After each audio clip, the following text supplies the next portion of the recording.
Welcome in, Sunbelt fans. Time to hit up the last team of the Sunbelt previews for this season. That would be the ULM Warhawks. My name is Dominic Crusetto, and welcome to the Sunbelt Syndicate. Over the last 3 seasons, ULM has collected a record of 5-7 in 2019, an 0-10 record in 2020, and a 4-8 record in 2021. They haven't really had great seasons for a while. They haven't finished with more than 6 wins since 2018. But this year, I think the offensive can kind of take a step forward if they can establish a better run game. They don't have the best running backs or quarterback depth, so they'll definitely need to keep those starters healthy, and hopefully they can also improve their game there as well. I think the offense struggles. If Rodgers can't make things happen with his legs, he's likely going to have to do a little bit of scrambling with a weaker O-line and make some plays with his legs, or at least make some throws on the run.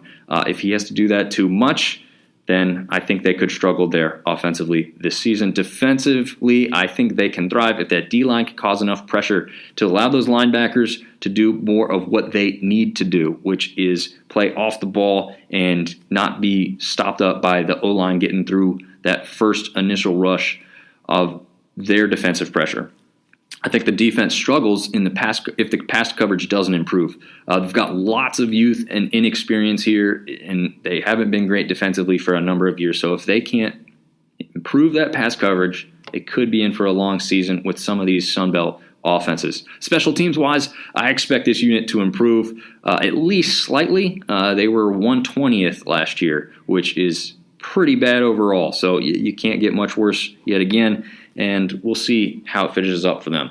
Jumping into the schedule, they start the year at Texas. I don't think there's any reason to believe they'll be competitive in that one, so I have a L there to start with. Then they have Nichols coming to them. I think they rebound nicely there, should get the win over Nichols, but then they travel. I don't know why they did this to themselves. They travel to Alabama the week after that. That's another one that's not going to be all that competitive, although we have had ULM beat Alabama with Saban at the helm. So, anything can happen, but I don't expect it to here. So I have Alabama winning that one easily. Then they travel to their rival Louisiana, always a tougher and surprising matchup than a lot of people think going in. Could be close again this year because of what Louisiana has lost, but I do think Louisiana should come out with a victory over the Warhawks in that one. Then they travel to Arkansas State. I think Arkansas State gets the better of them. I have that one being dropped as well. And you're going to wonder here, when are they going to get another win? Well, it's not going to come against hosting Carolina for homecoming. Not a great choice for their homecoming game with a tough opponent in Coastal Carolina, but we shall see as that moves forward.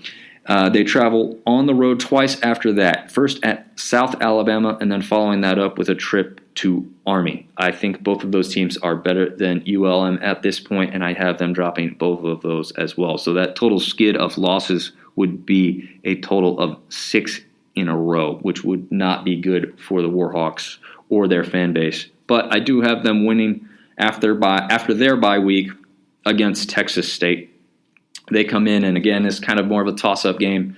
I'm giving them a win there over Texas State. But then they travel to Georgia State. I think Georgia State's a better team, much better team at this point, and they should probably lose that one.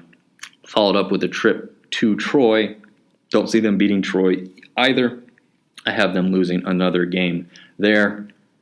And then Southern Miss. I don't think Southern Miss is going to be great this season overall, but I do think that they should be a lot more established by that point in time. I'm not sure how ULM will get themselves established, especially if they do drop this many games in the loss column. So I think Southern Miss should come away with a victory there. So I have ULM ending the regular season with a 2-10 overall record. No one's going to be happy with that, but somebody has to be at the bottom, and I expect it to be ULM again this season.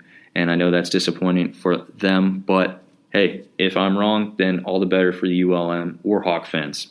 Thanks for listening, and subscribe to the podcast as well as check out the Instagram, Twitter, Facebook pages, and Patreon. And we'll see you next time as we jump into game-by-game previews for each team moving forward.